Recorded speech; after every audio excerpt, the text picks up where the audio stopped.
So, proceed tayo sa ating pag-aaralan ngayong umaga. Ito ay bagong-bago. Ito ay favorite nating verse. This is a very sell-out verse na lagi nating naririnig. Pero, medyo mababaw yung ating pangunawa patungkol dito sa verse na to. So ngayon, palawigin natin, palalimin natin ang ating pangunawa dito sa teksto na ating babasahin ngayong umaga. Maaari po ba lahat tayo sabay-sabay nating basahin Matthew chapter 6 verse 33? Seek ye first and His righteousness, and all these things shall be added unto you.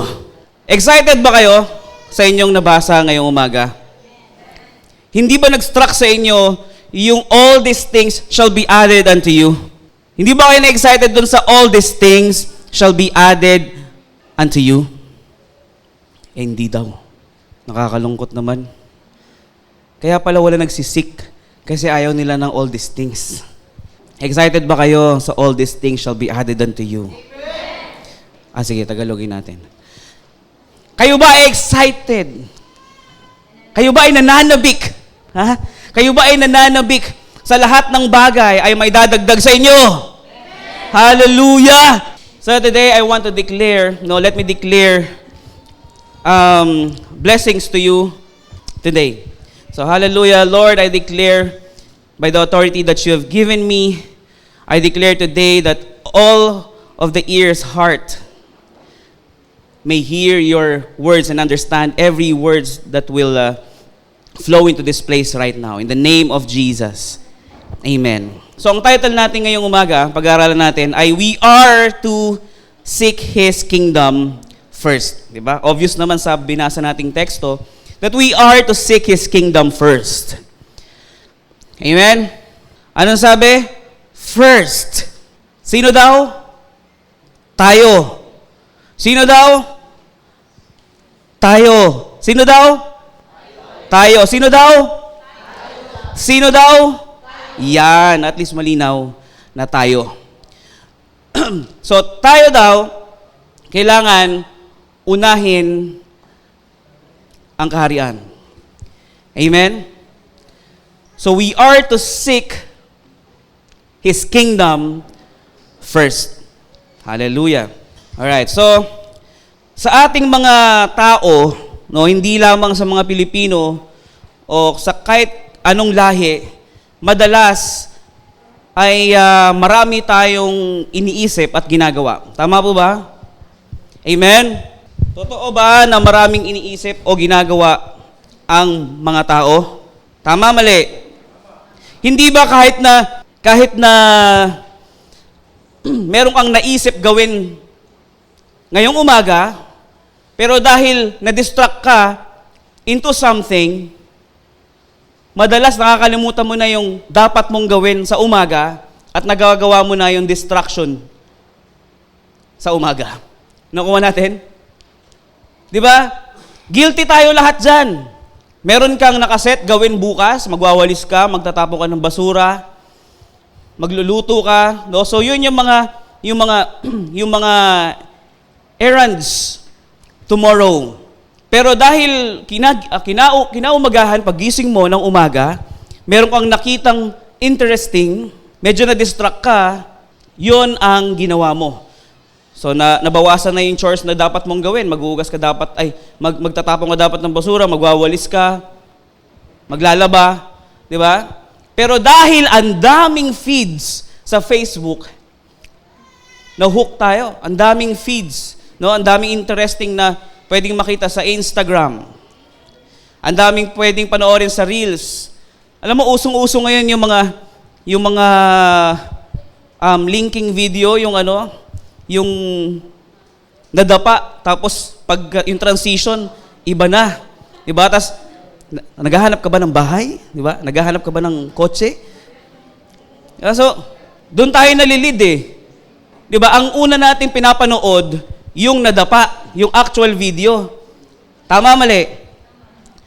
Tapos magugulat na lang tayo, biglang mag-aalok na ng kotse. Tapos dahil pinanood mo yon, yung algorithm mo, yun ang susundin.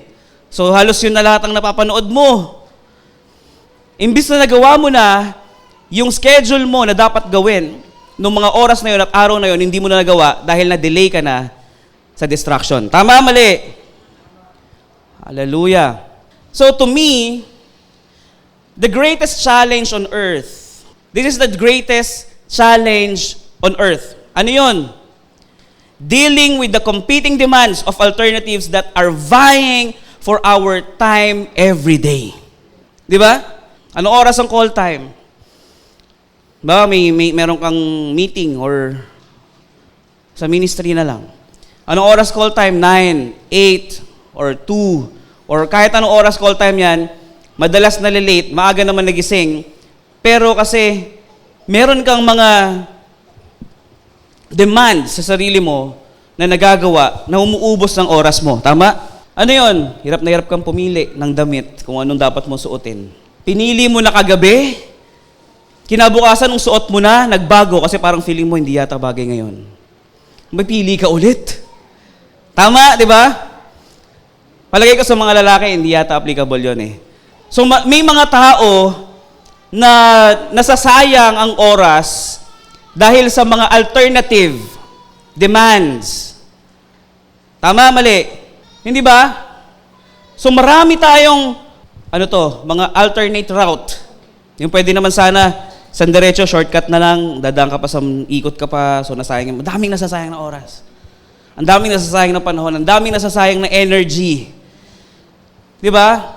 Yung tipong pagdating mo sa call time, pagdating mo sa church, mainit na ulo mo kasi nga, feeling mo yung pang-apat na outfit na pinili mo, parang hindi pa yata bagay. Hindi ka pa rin satisfied. Kaya yung mga sino to yung may-ari, yung gumawa ng Facebook? Ayan, si Mark, di ba? Si paring Mark. Nakausap ko siya. Tinanong ko siya, bakit iisa lang yung damit mo? Hindi, joke lang to mga kapatid. Pero kung di ba may interview siya, bakit isa lang yung damit niya? Maraming explanation kung bakit same shirt yung sinusuot niya, same color. Di ba? Maraming explanation. Pero for me, that is a good strategy. Para pagbukas mo ng cabinet mo, hindi ka na mahirapang mamili. Ito na lang. Okay, walang nasayang na oras. Nakita nyo? Walang nasayang na panahon, walang nasayang na energy, hindi ka na stress. Tama? It is so edifying and it is so satisfying, mga kapatid, that you have a collection, you have every designer shirt, or every design, or lahat ng meron ka. Pero isipin mo, nakokonsume yung oras mo dahil kakaisip kung anong magandang suotin ngayon. Tama? Diba? Hindi ko naman sinasabing wag na kayo, hindi ko sinasabing mali yan. This is just an example. Kung kaya nyo namang i-manage yung time ninyo, well, okay lang. Yung mga sapatos ko, hindi ko nagagamit lahat. Pagbukas mo ng pagbukas nung showroom ko, merong showroom eh. Yabang, alam mo talaga showroom eh. Yun pala, nilagay ko lang yung sapatos doon, pero bodega talaga siya. So pagbukas mo doon, dami sapatos. Tapos meron ka pa rin namang favorite suotin. Tama, mali? Hindi sa lahat ng sapatos na sinusuot mo, komportable ka. Pero bakit nahihirapan ka pa mag-isip kung ano susuotin mo? Yun at yun din naman ang pipiliin mo. Di ba? Ang buhay dinisenyo na napakasimple lang. Tama? Pero tayo lang ang gumagawa para maging komplikado ito. Life was designed very simple. We're just making it complicated. Sino dito nakakaalam basic needs ng tao to survive? Food, shelter, walang clothing. Pag tinignan nyo anong basic needs ng tao, food and shelter. May clothing? Ngayon na lang yun. Nabago na. Pero dati wala. Di ba? Food and shelter, that is the basic needs of man to survive. Bakit ang dami nating iniisip na hindi na natin alam kung anong dapat nating gawin, anong dapat nating unahin, ano yung mga importanteng gawin, ano yung mga importanteng sundin, ano yung mga importanteng hanapin. Naintindihan natin? Huwag kayong mag-alala, lahat naman tayo guilty. Nakita nyo naman, sa tuwing magtuturo kami dito, iba yung kulay ng barong namin. Di ba? Every Wednesday, iba rin yung suot namin. So, hindi naman pare-parehas. I'm just stating an example na kung bakit nasasayang at marami nasasayang na energy at panahon at oras sa mga tao. Nakuha natin? So, hindi ko naman sinabing wag na kayong magpalit ng damit. That is just an example. May mga kanya-kanya tayong thought. Parang mainit ngayon, no? So, hallelujah. Distraction, di ba? Imbis na marami na akong salitang nasabi, dun sa napansin kong mainit, dahil na-distract ako, nawala! Di ba? Nakuha nyo? That is just a scenario para alam natin. Intindihan natin?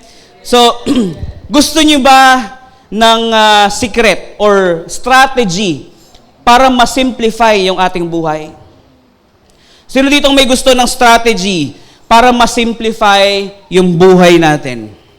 Alam mo, everything in this life is instructed by the Lord. Do you believe? Lahat ng bagay dito sa mundo, sa ating buhay, lahat isinulat na ng Panginoon para sundin na lang natin para maging simple ang ating buhay. Lahat naman tayo gusto natin maging simple ang ating buhay, maging smooth sailing lahat. Di ba?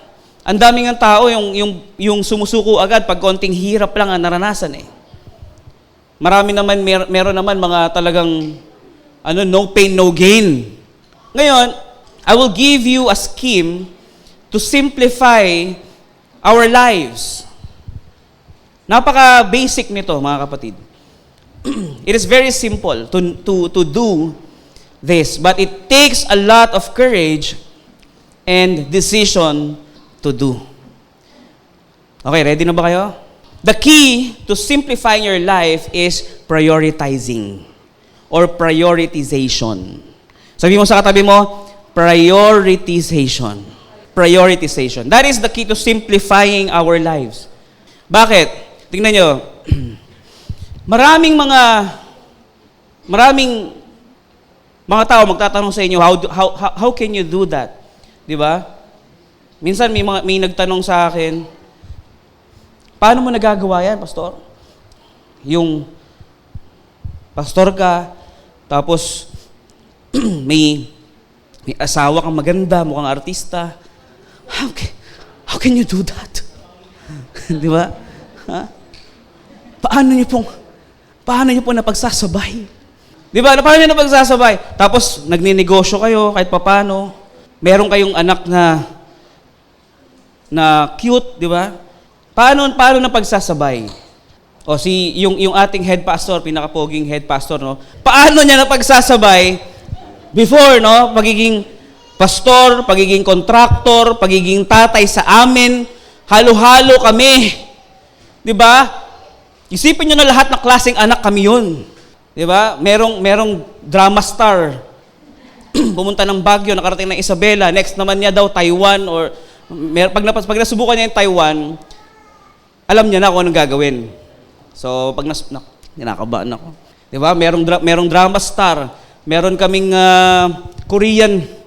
may Korean personality kami.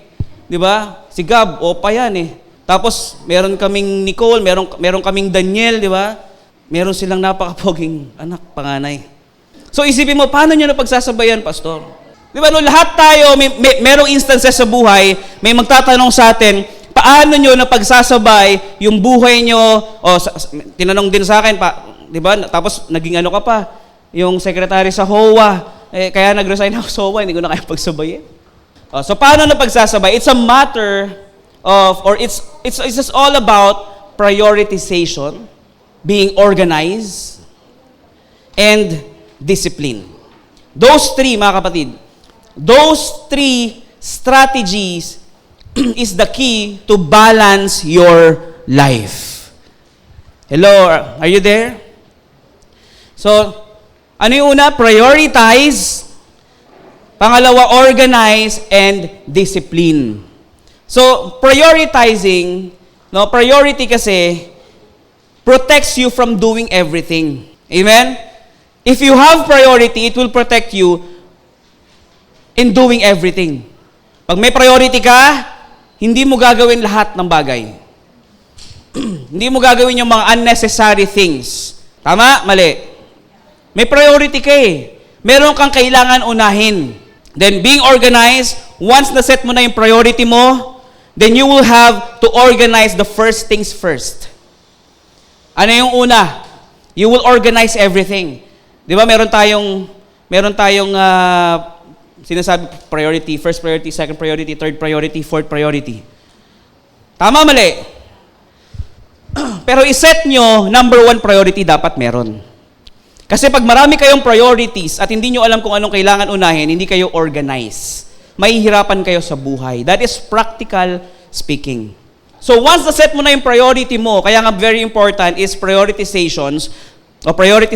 Na-set mo na yung priority mo, you will organize everything. Di ba sa atin, meron tayong God, family, boyfriend, girlfriend. Di ba yung mga ganyan?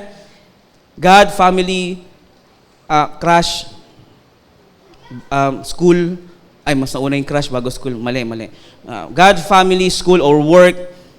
Di ba God, family. Marami tayong priority or marami tayong train na priority sa buhay. Tama ba? So, very important is organizing. Pero without priority, you cannot organize. Hindi mo alam priority mo, hindi mo ma-organize. Labo-labo yan. Kaya pala meron tayong organizer. Para ilalagay mo na doon kung ano schedule mo today, ano schedule mo bukas. So, in-organize mo na. Then, discipline, no? Once you set your priority, you will have the discipline to keep your priority on top. Amen? Hello? Pag alam mo na yung priority mo, you will have the initiative to organize, and you will discipline yourself to keep that organization of your priority in order. Kaya nga discipline. Ano yung discipline? Ano ibig sabihin ng discipline? Ibig sabihin ng discipline is self-imposed restriction. You already know your priority, na-organize mo na, so you will have your discipline. I-impose mo na yung restriction na dapat ganito. Sa umaga, dapat nagja-jogging na ako. That is my first priority paggising ng umaga. Di ba? Yun yung first priority. Or sa umaga, paggising, magpapasalamat na ako sa Panginoon, hindi pwedeng hindi.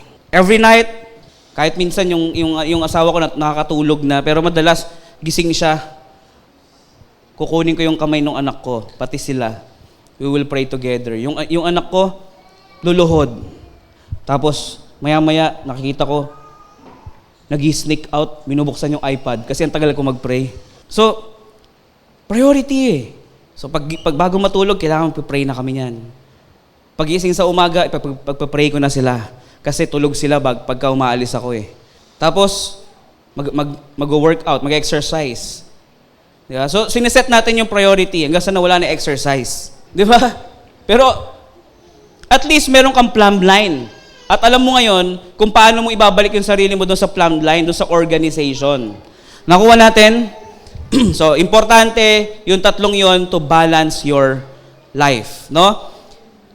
Isa pa, napaka-importante, identifying the correct and right priority of life is the key to a successfully fulfilled life. Alam nyo ba yun? Alamin mo kung ano yung tama at nararapat na prioridad at dapat unahin sa buhay mo, you will be successful and fulfilled sa buhay. Amen ba? Pag hindi mo alam kung ano yung dapat mo unahin, kung ano yung dapat mong gawin, mahihirapan ka mag-succeed. Mahihirapan kang gawin yung career mo. Diba? If you will just settle for less, kasi hindi mo alam kung ano yung priority mo.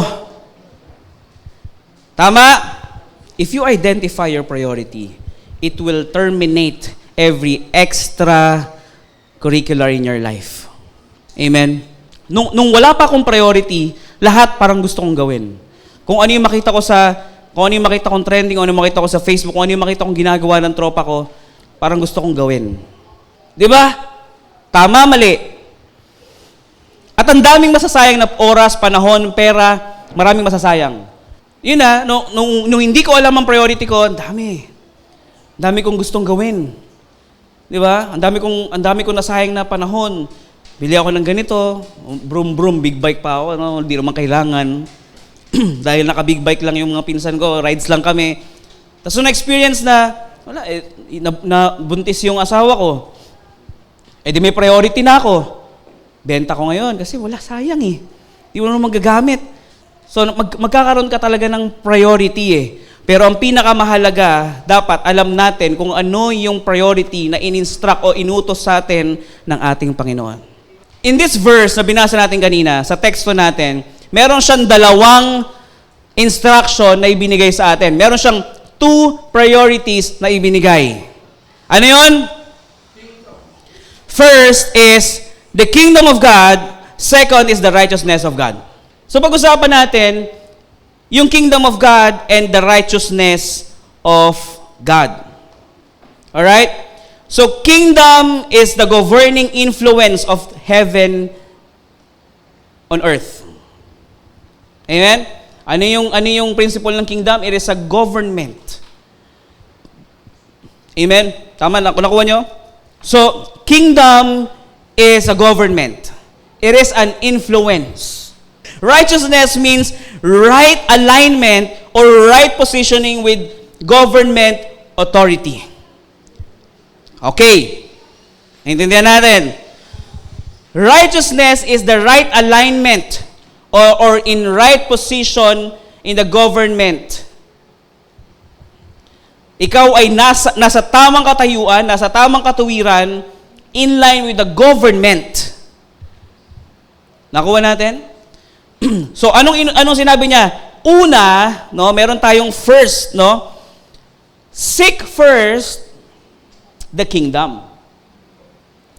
Ano yung pangalawa? And his righteousness. Unahin daw muna natin ang kaharian ng Diyos at ang pagsunod sa kanyang kalooban, ang katuwiran para sa kanyang gobyerno. No? And all these things shall be added unto you. Nakita nyo, seek first the kingdom of God and His righteousness, dalawang priority, dalawang instruction na ibinigay sa atin. Wala siyang sinabing, seek the things in this world, o seek your food. Seek first the kingdom of God and His righteousness, and also seek for your food. Hello? Does it ring a bell? Basta hindi pwede.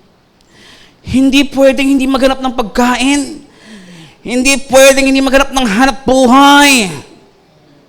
Kailangan, kasi we work 8 hours a day. Di ba? Biri nyo, nagpakapagod tayo. Okay, disclaimer, I'm not encouraging everyone to be lazy or not to do anything anymore. Hindi ko kayo ini-encourage to be like that. But hear me out. Hear what the Bible says. Ready na ba kayo? Prepare your heart, open your understanding, open your mind. No? Don't be so preoccupied and preconceived by the idea of this world. Okay? Sabi, is it life is more important than food? Matthew chapter 6, sabi, do not worry about your life. Kung babasahin natin yung mga naunang verses before this 33, tingnan nyo therefore I tell you, do not worry about your life. Ano sabi? Do not worry about your life. Sabi mo sa katabi mo, do not worry about your life. Sa kabila, sabi mo, do not worry about your life. Hallelujah. What you will eat or drink. Ano ba? Sino nagsabi nito? Si Pastor Lucky ba o ang Biblia? At hindi lang ang Biblia nagsabi nito, it is the Lord Jesus. Oh, hallelujah. Di ba? Do not worry about your life, what you will eat or drink. Kaya nga, pagka nag-uusap kami ng asawa ko, saan tayo kakain? Ikaw na bahala. Pambira, kahit tatanungin ako ng asawa ko, di ba? Love, saan mo gusto kumain? Pero para wala na lang conflict, kung anong cravings mo, love, lahat naman kinakain ko. I don't worry about what to eat or drink. I worry about the topak of my wife. So, what you will eat or drink, or about your body, what you will wear. Ano pa susuotin ko ngayon? No? Is not life is not life more than food, and the body more than clothes? Di ba you will give up everything just to live? May sakit ka na. Kailangan mo na mag-diet. Hindi, food is life eh. Pwede ba yun? Pagka sinabi ng doktor, bawal ka na sa ganito, di ba, Jay?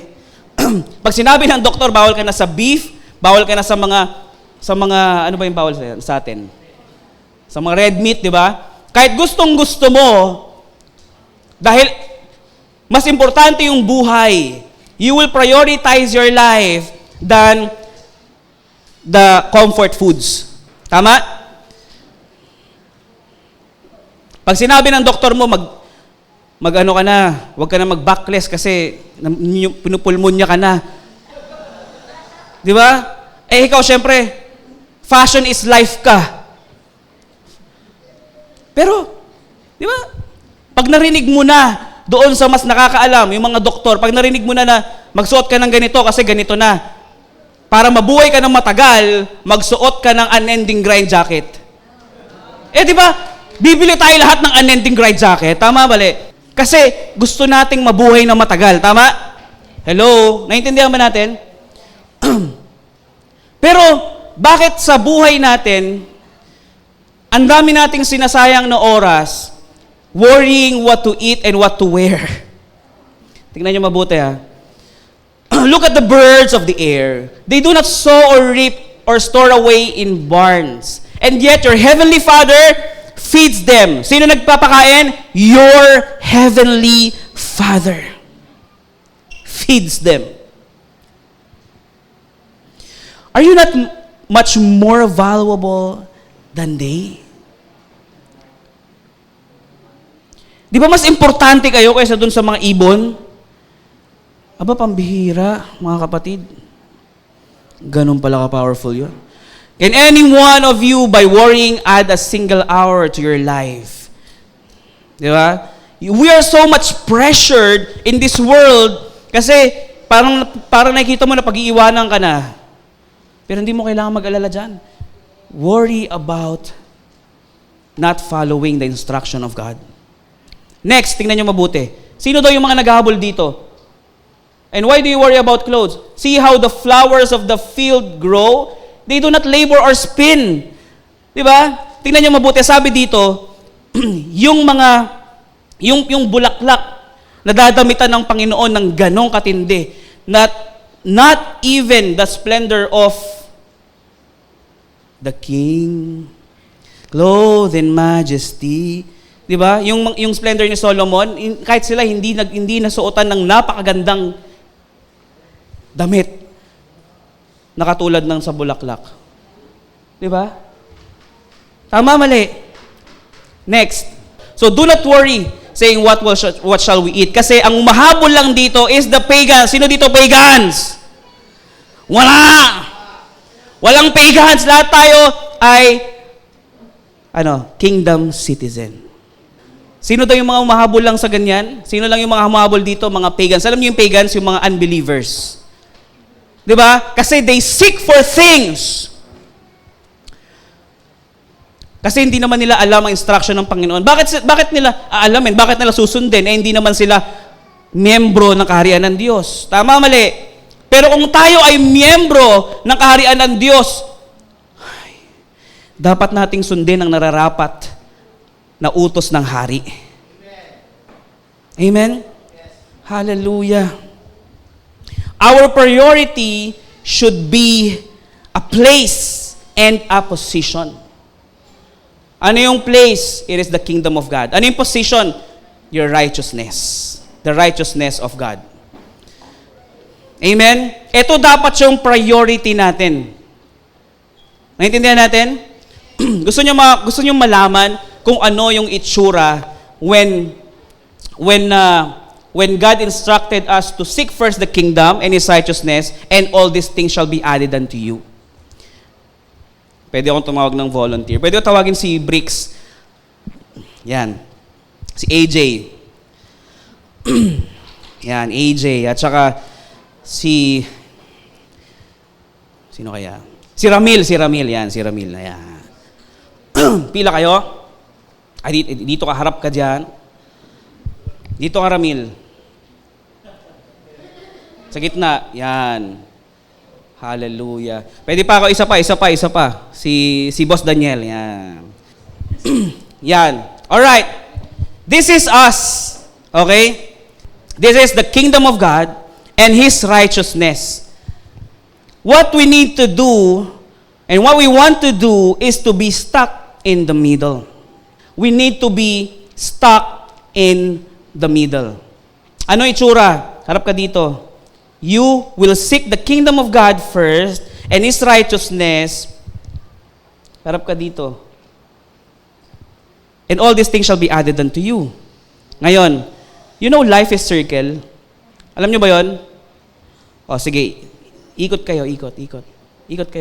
Sige, yung ikot kayo, yung lakad, yan. Hindi ganyan. Umikot. Yan. Yan, sige. Habulin mo si Bricks at saka si yung kingdom. Habulin mo tong dalawang to.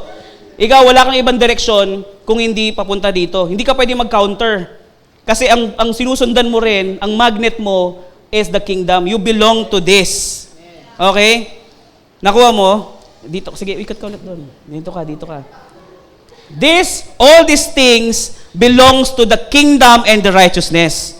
Nakuha nyo? But if you will going to seek yourself in the middle, seek the kingdom of God and His righteousness first, no? Tingnan nyo mabuti. Ikot kayo ulit. Walang ibang pupuntahan to, hindi pwede mag-opposite yan. Babalik yan sa kingdom. Kasi all these things belongs to the kingdom. Nakuha nyo? If you seek the kingdom of God first and His righteousness, all these things shall be added unto you lang. Nakuha niyo yung vision? Nakuha niyo yung illustration? We need to be stuck in the middle, prioritizing the kingdom of God and His righteousness. Wala siyang sinabi. Kaya nga sabi, don't look back. Ang hilig ng Panginoon, magsasabi, don't look back. Because if you look back, either you will fall into temptation. Nakuha niyo? Sige, pwede na kayo mo po. Kaya nga sabi ni Solomon sa Ecclesiastes 12, di ba? Baliwala lahat ng bagay. No?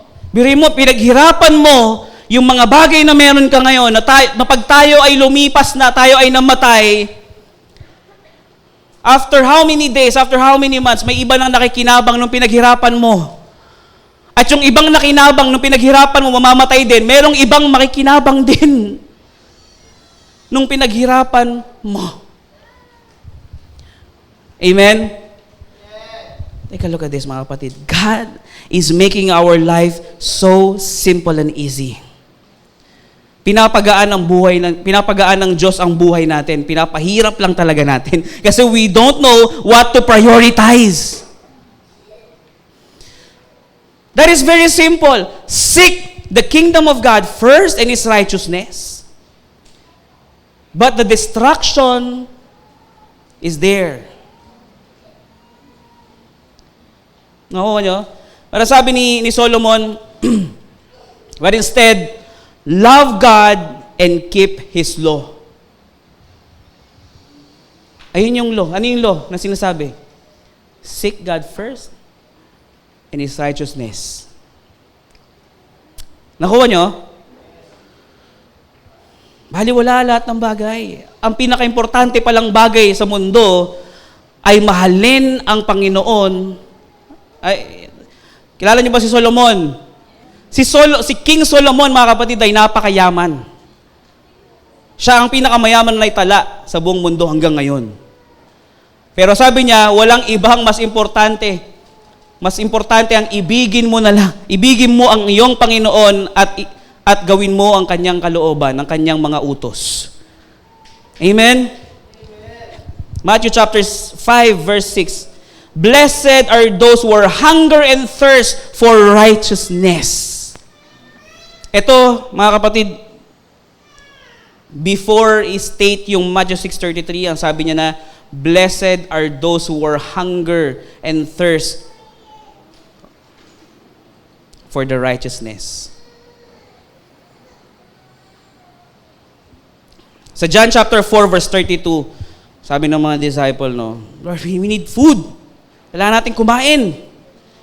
Ano sagot ni Jesus? I have food. Meron akong pagkain na hindi nyo alam. No? Ano yon? My food is to obey the will of my Father. If I obey the will of my Father, it satisfies my body. You know, food, it's a sort of distraction sa atin in following and obeying the will of the Father sometimes. No? Kaya, importante rin pala, talagang importante yung you fast. No? Hindi, not just a physical food, mga kapatid, no? Hindi lang yung physical na pagkain. Sometimes we thirst for attention. Tama? Sometimes we thirst for, financial. Sometimes we thirst for love. Alam niyo yung mga taong tinatawag na thirsty. Di ba? Ang thirsty niya. Di ba? Kasi they are longing for love, affection, and all of these comforting things na pwedeng i-offer ng tao. Di ba? Tingnan niyo mabuti. Ano sabi ni Diwata? O, di ba? Pati si Diwata na i-preach ko na. Sabi ni Diwata, pagka napansin mo na ayaw ng tao sa'yo, iwasan mo agad. Dahil sa dami-dami ng tao, imposibleng walang taong may gusto sa'yo. Bakit mo isisiksik yung sarili mo sa mga bagay at mga taong ayaw sa'yo? Huwag mo sayangin ang oras mo dyan. Sa dami-dami ng tao sa buhay mo o sa mundo, may mga taong may gusto sa'yo. Di ba? Huwag natin sayangin oras panahon natin dyan. Magkaka-conflict pa. Mawawala pa pagiging citizen mo dahil sa malalabag mo yung rules ng kingdom. Di ba? Yung pagiging tagasunod mo sa Panginoon, mawawala pa dahil mapipikon ka, magkakaroon ng conflict. No? So matuto tayong mag-cut. Amen? Hallelujah. Kaya ang dami nating, kasi hindi natin alam priority natin. Ang dami nating gustong gawin. No? Can we fast for the extracurriculars in our lives and be thirsty for His righteousness?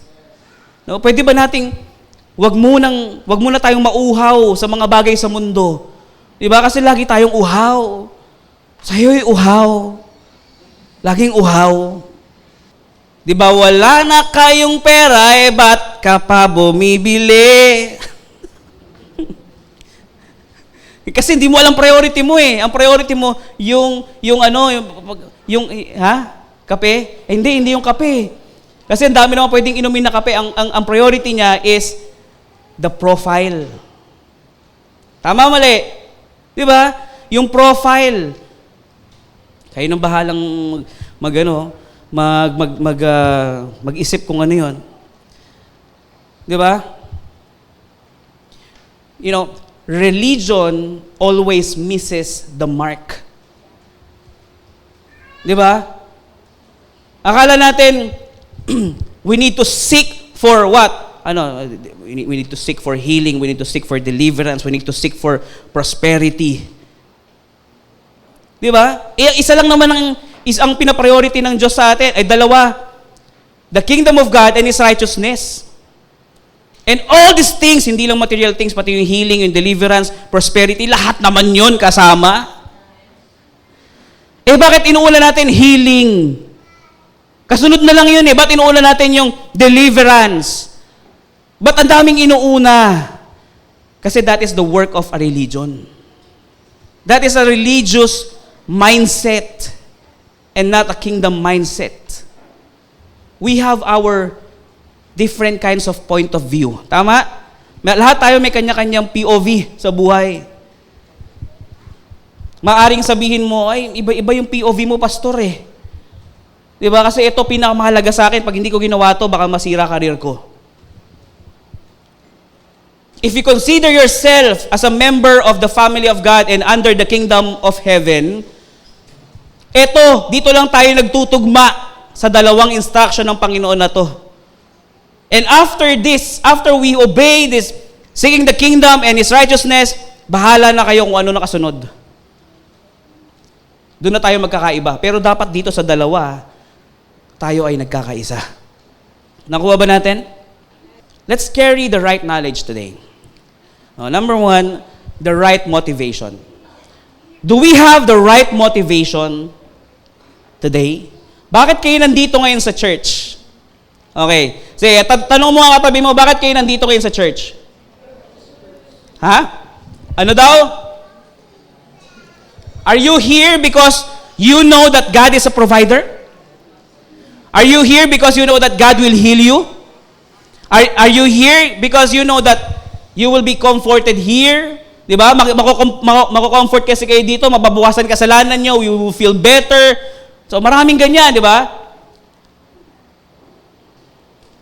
But Luke chapter 9 verse 57 to 58, as they were walking along the road, a man said to him, I will follow you wherever you go. Bakit sinabi naman to? Kasi nakita niya si Jesus nagpagaling. Nakita niya si Jesus gumawa ng milagro. Tama, mali? Jesus replied, foxes have dens and birds have nests, but the Son of Man has no place to lay His head. Ang motivation ng taong ito, kaya siya sumunod kay Jesus kasi alam niya may blessings. Kasi alam niya may provision. Kasi alam niya you will become prosperous. Yun ang kanyang motive. Nakuha niyo? Maraming Kristiyano kaya sumusunod sa Panginoon kasi ang promise sa kanila nung sinasalvation sila, if you obey or if you follow God, if you accept Jesus Christ, your life will be so blessed. Yes. That is the misconception of the religion. Nakuha natin? Ang sabi ni Jesus, foxes of dens. He rebuked the man. Alam niyo ibig sabihin na rebuke? Rebuke means stopping. No? Tigilan mo yan. Foxes of dens and birds of nest, but the Son of Man has no place to lay His head. Wala kang makukuha sa akin kung mali ang priority mo at ang motibo mo. Amen? Hallelujah. So we need to have the right motivation. Pangalawa, right position. Sumunod. Sabi, I will follow you, but let me bury my father's corpse first. Di ba? Ano sabi ni Jesus? Ano sabi ni Jesus? Let the dead bury their own dead. Alam mo, He is not being disrespectful here. Si Jesus, kung pakiinggan mo dyan, kung titignan mo, parang napaka-disrespectful no? Pero hindi. He is just reminding you that the kingdom of God is still here. Di ba? Our loved ones may pass away and they will be forgotten as well for how many years. But the kingdom of God still standing.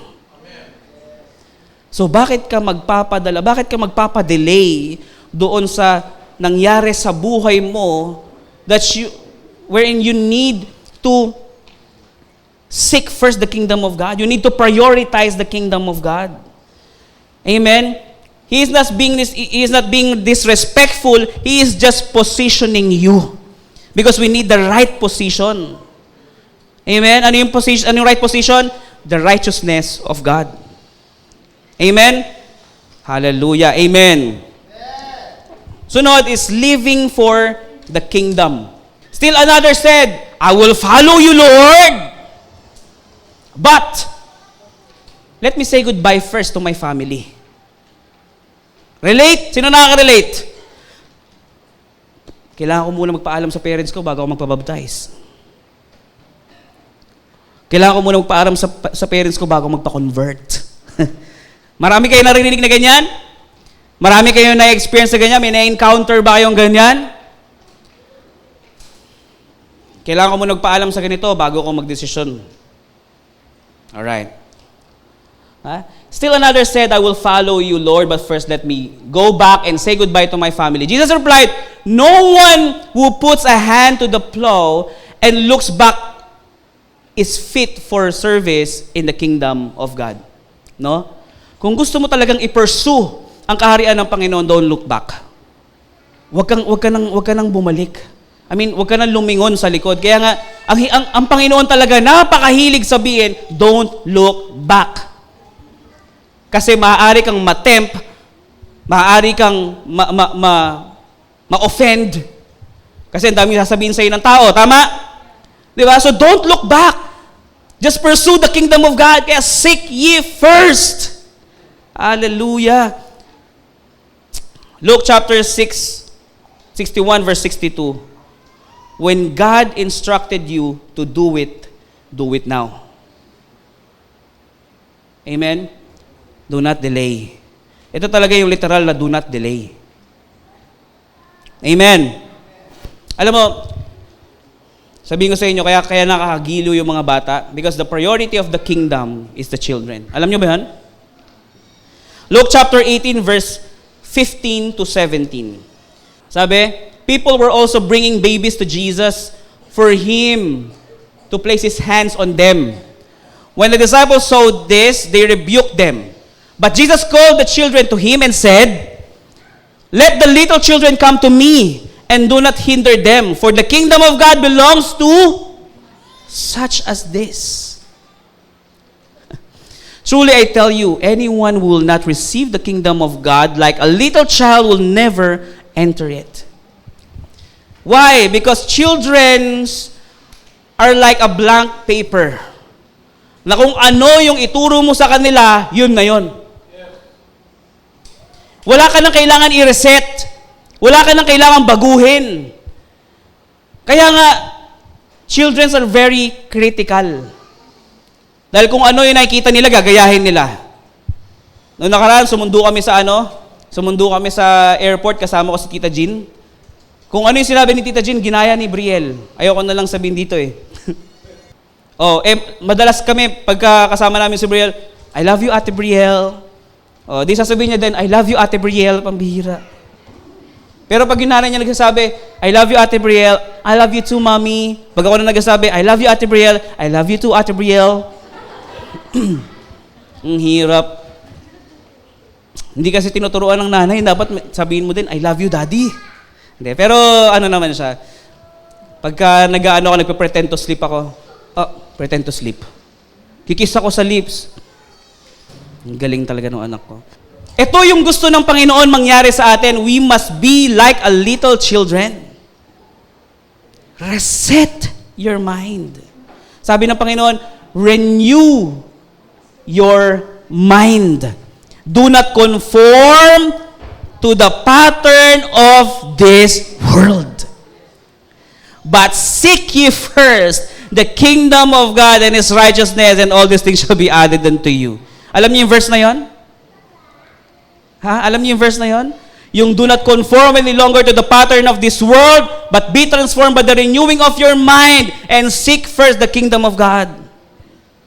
Kaya, yung mga anak natin, huwag nating baliwalain.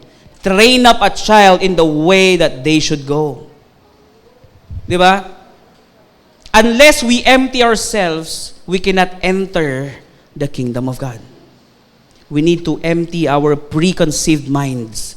No? Yung mga ideas na meron tayo, yung mga buong-buo na sa isip natin na kailangan ganito gawin mo. Alam niyo mga kapatid, never, sabi ko sa asawa ko, kung mag-outing tayo, ayokong mamimiss yung Sunday, Saturday. Yung Wednesday hanggat maaari, ayoko din eh. Di ba? Pero alam niyo mga kapatid, no? kakasik ko sa Panginoon, hindi namin namamalayan, all these things are being added unto us. Next time, meron akong iti-testimony sa inyo. And that is so amazing. Actually, ngayon gusto ko na i-testify eh. Next time na lang. We are seeking God first. That's why all these things are being added to us. No? And I pray also na lahat kayo seek God first and His righteousness and prepare yourself to accept all these things. Amen? Hallelujah. Okay, the word enter, and we will close. The word enter means to experience. Okay? The word enter here in this verse, in the Greek word, is experience. Maaring ang tagal mo na sa simbahan, but yet, hindi mo pa rin na-experience ang kingdom lifestyle. Di ba? Hindi mo pa rin na-experience yung kabutihan ng ating Panginoon. Hallelujah. Kasi we are preconceived. We need to accept and receive the kingdom of God like a child. No? In conclusion, mga kapatid, living under the kingship of Jesus to our lives requires a strict obedience. Kailangan natin ng striktong pagsunod sa kanyang utos. Obeying His instruction. Ano yun? Seek the kingdom of God first and His righteousness. And then, all these things shall be added unto you. Be in the right place and a position, and everything will just seek us. Amen? Alam nyo, if those everything seek us, it won't stop. Alam mo, sabihin mo na, so blessed I can contain it. So much you've got to give it away. Hallelujah. May natutunan po ba tayo? Praise be to God. Mari po ba tayong lahat ay tumayo at tayo po ay manalangin?